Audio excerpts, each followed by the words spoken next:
ఇవాళ వైసీపీ కీలక సమావేశాన్ని ఏర్పాటు చేసింది. మండల స్థాయి అధ్యక్షుల నుంచి మా రాష్ట్ర స్థాయి వరకు ముఖ్య నేతలంతా కూడా పాల్గొంటారు. సుమారు 2000 మంది పైగా నేతలంతా పాల్గొనే సమావేశంలో వైఎస్ జగన్ పాల్గొని పార్టీ శ్రేణులకు దిశానిర్దేశం చేయబోతున్నారు. ఈ అంశానికి సంబంధించి మనతో మాట్లాడడానికి మచిలీపట్నం ఎమ్మెల్యే పేర్ని నాన్నగారు ఉన్నారు. వారితో మాట్లాడడం. సార్, ఏంటి ఎన్నికలకు ముందు జరుగుతున్న ఈ సమావేశానికి ఎటువంటి ప్రాధాన్యత ఉంది, ఎటువంటి మెసేజ్ జగన్ ఇచ్చే అవకాశం ఉంది? అంటే జగన్మోహన్ రెడ్డి గారు ఎన్నికలకి సమాయత్తాన్ని ఇప్పుడు కాదు, దాదాపుగా చానాళ్ళ నుంచి ఆ పనిలో ఉన్నారాయన. దానిలో భాగంగా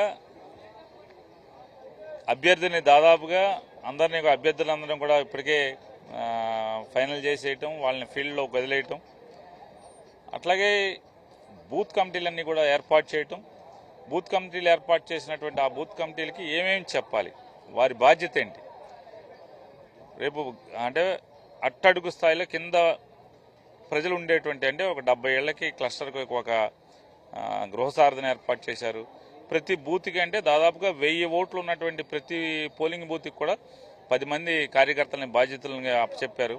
ఆ 10 మందికి దిశానిర్దేశం ఏం చేయాలి, దానికోసం అని చెప్పని ఇవాళ క్లస్టర్లు దాదాపుగా 1/3 బూత్స్ అన్నిటి కూడా ఒక క్లస్టర్ ఏర్పాటు చేయటం, కాన్స్టిట్యున్సీలో ఉన్నటువంటి ఆ క్లస్టర్కి మీద ఒక ఇన్ఛార్జి, ఆ ఇన్ఛార్జీలందరినీ అట్లాగే మండల స్థాయి ఇన్ఛార్జీలని వారికి చెప్పి రేపు మనం అంటే ప్రజల్ని మన ప్రభుత్వం గురించి ఇప్పుడు వరకు చెప్పుకుంటూ వచ్చాం. నెక్స్ట్ ఓటు హక్కు ఉన్న ప్రతి ఒక్కరికి ప్రభుత్వం గురించి, పార్టీ గురించి, జగన్మోహన్ రెడ్డి గారి గురించి మనం ఏం చెప్పాలి, వారిని పాజిటివ్గా, వారి మైండ్లో ఉన్నటువంటి పాజిటివ్ ఇంపాక్ట్, జగన్మోహన్ రెడ్డి గారి మీద ఉన్నటువంటి సానుకూల దృక్పథాన్ని ఓటు కింద ఎలా బోతుకు తీసుకురావాలి, మనం చేయాల్సినటువంటి రాబోయే 60 రోజుల్లో మన బాధ్యత ఏంటి అనేది జగన్మోహన్ రెడ్డి గారు వాళ్ళ దిశానిర్దేశం చేయబోతున్నారు.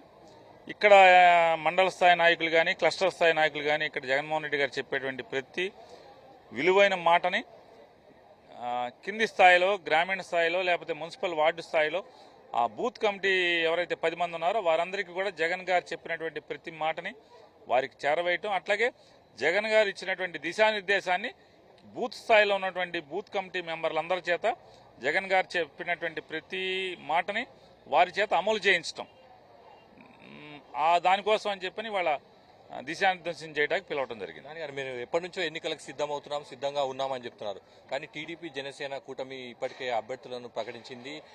మేమంతా సిద్ధంగా ఉన్నాము. ఇంకా వైసీపీ కేవలం నియోజకవర్గ కోఆర్డినేటర్ని ప్రకటించిన అన్న వాదనను వాళ్ళు తీసుకొస్తున్నారు. మేము రెడీగా ఉన్నాము, వైసీపీ ఎక్కడ సిద్ధం అంటుంది, కానీ అటువంటి పరిస్థితి కనిపించిందని ఆ పార్టీ నేతలు అంటున్నారు. దానిపైన మీరేమంటారు? సో మీరు కూడా పాపం చంద్రబాబు 70 ఏళ్ళు ముసలోడయ్యేప్పుడు మీరు కూడా ఆయన మీద జోకులు వేస్తున్నారు.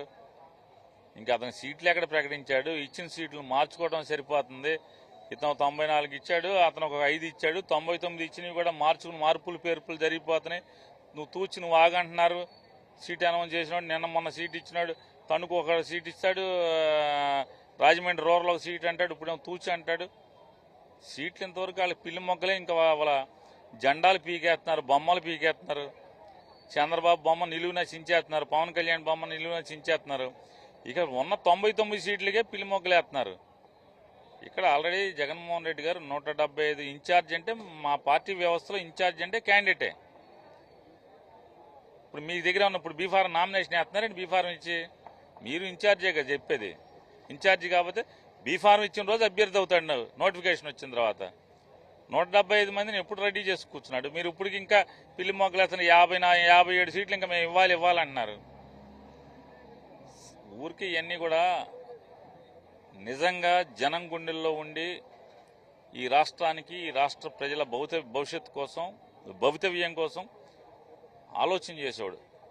ఓటు అధికారం అనే దానికంటే కూడా జగన్మోహన్ రెడ్డి అనే వ్యక్తి ఈ రాష్ట్రంలో నేనున్నగా, ప్రజలు నాకు అవకాశం ఇచ్చుండగా ఈ రాష్ట్రాన్ని మార్చి చూపించాలి, ఈ రాష్ట్ర స్థితిగతులను మార్చి చూపించాలి. విద్యా వ్యవస్థను మార్చడం ద్వారా, నాణ్యమైన విద్యను అందించడం ద్వారా ఈ రాష్ట్రంలో పేదరికం పోగొట్టగల ఏకైక మార్గం చదువు ద్వారా మాత్రమే. చదువు మీద పెట్టుబడి పెడుతున్నామంటే, ఈ చదువు మీద ఖర్చు పెట్టే ప్రతి రూపాయి ఈ రాష్ట్ర యువత మీద, బాలికల మీద పెట్టుబడి పెడుతున్నట్టే అని భావించాడు జగన్మోహన్ రెడ్డి గారు. అంటే తన ముద్ర ఉండాలి, తన మార్కు ఉండాలి. అరే జగన్ 10 ఏళ్ళు చేశాడు, రాష్ట్రం మొత్తం మారిందిరా, పేదరికం పోయిందిరా అనేటువంటి. అంటే ఎమ్మెల్యేలది ఏముండదు, అంటే జగన్ ఫేస్ చూసి ఓటేయాలంటారా ఓటర్లంతా ఇప్పుడు జరగబోయే ఎన్నికలు? మరి జగన్ పేజ్ చూసుకోకపోతే ఎవరి పేజ్ చూసి ఓటేస్తారు? జగన్ పేజ్ చూసి కాదు ఎవరి పేజ్ చూసేస్తారు? జగన్ మా నాయకుడు, మా దిక్సూచి, మాకు ప్రతిదీ జగన్మోహన్ రెడ్డి గారే. మచిలీపట్నం మాకెవడో కూడా ఆడు కావాలి ఈడు కావాలి. చంద్రబాబు నాయుడుకి అయితే ఒకసారి మోడీ కావాలి, ఒకసారి పవన్ కళ్యాణ్ కావాలి, ఒకసారి కమ్యూనిస్టోడు కావాలి, ఒకసారి సోనియా గాంధీ కావాలి. మాకు సింగిల్ ఫోటో జగన్ ఫోటో. ఆళ్ళలాగా కక్కుర్తిలాగా ఆడిని ఈయన్ని ఏరుకొచ్చి పేక మొక్కలాగా 13 మంది బొమ్మలేసి ఈయన చూసి ఓటే, ఈయన చూసి ఓటే, ఆడిని చూసి ఓటే కాదు, జగన్ చూసే ఓటే. చివరిగా 175 వై నాట్ 175 స్లోగన్ కి ఇంకా కట్టుబడి ఉన్నారా, ఏమైనా మార్చుకున్నారా? ఎందుకు మరి మేము జగన్మోహన్ రెడ్డి ఇక్కడ ఉన్నది చంద్రబాబు నాయుడు పవన్ కళ్యాణ్ కాదు. ఒక మాట అంటే మాటే. ఆళ్ళలాగా రోజుకో మాట పూటకో మాట ఇవన్నీ ఉండవు. వై నాట్ 175 అంటే వై నాట్ 175.